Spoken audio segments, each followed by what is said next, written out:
And the stage is set for the November general election when Georgians decide who will be our state's next governor. Now, last night, healthcare executive Rick Jackson secured the GOP nomination. Land News First, Yasmina Olsen joins us now live from Midtown. And Yasmina, we now know the matchup as he will face Democratic candidate Keisha Lance Bottoms.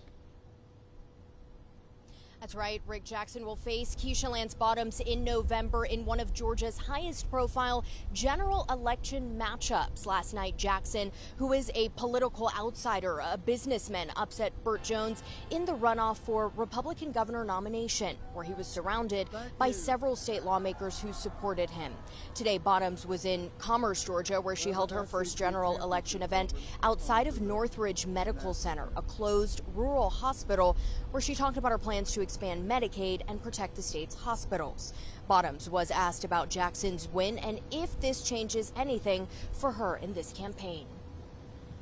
Not at all. We're going to keep working and keep telling the truth. My mother always tells me you only have to tell the truth once. And my truth has been consistent throughout this campaign. While the Republicans have had this nasty, bruising fight on their side. Tonight, you made your voice heard loud and clear. Tonight, we did more than win a runoff. Tonight, we proved the people of Georgia are in charge. And President Donald Trump posted to Truth Social congratulating Jackson and saying he ran a, quote, great Trump campaign. Live in Midtown, Yasmina Alston, Atlanta News First.